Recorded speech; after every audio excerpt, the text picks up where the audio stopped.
안녕하세요, 여러분. 제 채널에 다시 오신 것을 진심으로 환영합니다. 지난번에 우리는 지혜와 공허함에 대한 강력한 가르침인 반야심경을 탐구했습니다. 오늘은 중요한 불교 경전 중 하나인 금강경에 대하여 함께 살펴보려고 합니다. 지혜와 무상한 현실에 대한 가르침으로 유명한 이 경전은 전 세계 불교 수행자들에게 소중히 여겨져 왔습니다. 고대의 가르침이 오늘날의 현대 사회에서 어떻게 의미 있게 적용될 수 있는지 궁금하시다면 이 영상을 끝까지 시청해 주세요. 금강경 혹은 금강반야바라밀경은 반야바라밀다 즉 지혜의 완성을 중심으로 한 대승불교 경전입니다. 제목에서처럼 이 경전은 다이아몬드처럼 날카롭고 단단하여 우리의 환상과 집착을 끊고 궁극의 진리를 드러내줍니다.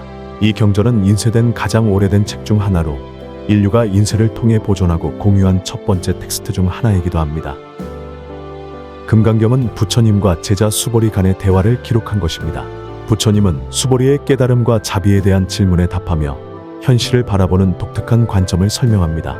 이 대화를 통해 부처님은 우리의 고정된 생각을 벗어나 깊은 이해로 나아가도록 우리를 인도합니다. 원석 상태의 다이아몬드를 생각해보세요. 겉보기에는 평범한 돌처럼 보이지만 올바른 도구와 관점을 통해 보면 귀중하고 빛나는 보석임을 알 수 있습니다. 마찬가지로 금강경의 가르침은 우리가 현실의 표면을 넘어서는 지혜를 발견하도록 돕습니다.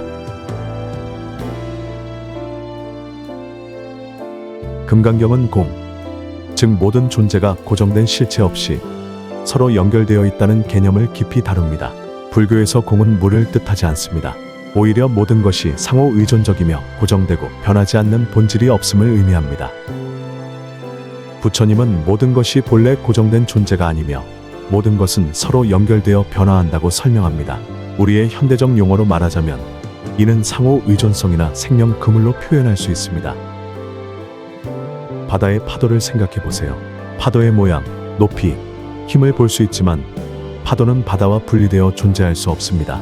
파도와 바다는 서로 연결되어 있고 파도의 정체성은 바다 전체에 의존합니다. 우리도 또한 이 거대한 존재의 바다에서 독립적인 자아가 없이 서로 연결되어 있습니다. 나무를 예로 들어보겠습니다. 우리는 나무를 하나의 개체로 보지만 실제로는 뿌리, 가지, 잎, 물, 햇빛, 토양의 영양분으로 구성됩니다. 각 요소는 나무의 존재에 필수적입니다. 물이나 햇빛이 없으면 나무는 살아남지 못할 것입니다. 마찬가지로 우리 삶에서도 매 순간, 생각, 사물은 서로 연결되어 끊임없이 변화하고 수많은 다른 요인들에 의존합니다. 이 가르침은 우리가 새로운 눈으로 삶을 보도록 초대합니다. 모든 것이 서로 연결되어 있고 영원하지 않다는 것을 이해할 때 우리는 변화에 집착하거나 저항하지 않고 현재 순간을 감상할 수 있습니다.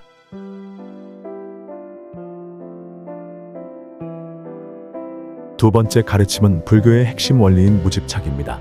부처님께서는 수보리에게 진정한 지혜를 얻으려면 육체적인 것뿐만 아니라 우리의 생각과 믿음에 대해서도 무집착을 실천해야 한다고 설명하셨습니다.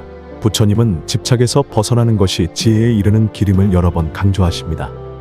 우리는 물건이나 생각, 심지어 자기 자신에 대한 집착까지도 내려놓아야 합니다. 무집착은 무관심이나 냉담함이 아닙니다. 무집착은 삶에 대한 집착 없이 온전히 경험하는 것이며 모든 것을 통제하려는 욕구를 버리는 자유를 찾는 것입니다. 집착을 멈추면 고통이 줄어들고 새로운 경험과 관점에 마음이 열리게 됩니다. 손에 앉은 나비를 생각해 보세요.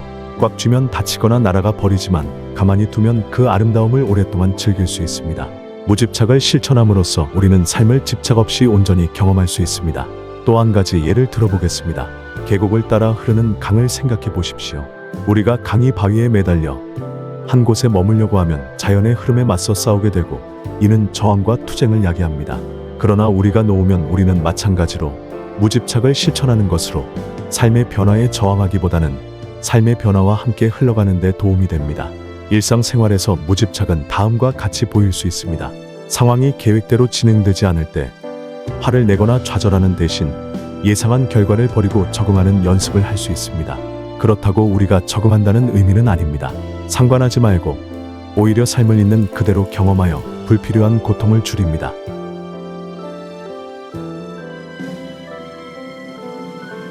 금강경의 또 다른 심오한 가르침은 이원론적 사고를 넘어서는 것입니다. 붓다는 수보리에게 사물을 좋은 것이나 나쁜 것, 옳은 것이나 그른 것으로 보는 것이 아니라 엄격한 꼬리표에 집착하지 않고 인식하도록 격려합니다. 이 가르침은 우리에게 이러한 이중성을 넘어서 판단 없이 사물의 진정한 본질을 볼 것을 요구합니다. 부처님은 현실을 진정으로 이해하려면 우리의 이해를 제한하는 고정된 생각과 개념을 버려야 한다고 수보리에게 상기시켜 줍니다. 예를 들어 보겠습니다. 비가 오는 날을 상상해 보세요. 어떤 사람들에게는 비가 그들의 계획을 방해할 수 있기 때문에 나쁜 것입니다. 그러나 농부들에게 비는 농작물에 대한 축복입니다. 실제로 비 자체는 좋지도 나쁘지도 않고 단순히 존재합니다. 또 하나의 예를 들면 초 하나가 다른 초를 밝혀도 첫 번째 초는 줄어들지 않습니다. 이처럼 자아와 타자는 분리된 것이 아니라 상호 연결되어 있습니다. 단지 우리의 판단이 분열을 만드는 것입니다. 금강경은 우리가 라벨을 붙이지 않고 삶을 경험하도록 초대하여 사물을 있는 그대로 볼 수 있게 해줍니다. 경험이나 사람에게 꼬리표를 붙일 때마다 한 발 물러서서 꼬리표를 놓을 수 있는지 확인하십시오. 사람이나 상황을 좋다 또는 나쁘다고 단정하지 않고 그 본질을 바라보세요. 판단하지 않고 관찰하는 연습을 하십시오. 이 간단한 변화는 관계의 갈등을 줄이고 상호작용에 더 큰 평화를 가져올 수 있습니다. 금강경은 단지 지적으로 이해하기 위한 것이 아니라 수행을 위한 지침입니다. 부처님의 가르침은 우리가 자신과 주변 세계를 어떻게 보는지 성찰하도록 격려합니다. 이러한 아이디어를 수행하는 데는 몇 시간의 명상이 필요하지 않습니다. 일상적인 행동이 상당한 영향을 미칠 수 있습니다. 간단한 수행법은 다음과 같습니다. 하루를 몇 분간 마음 챙김으로 시작하십시오. 매일 아침 몇 분 동안 마음 챙김 명상을 실천해 보세요.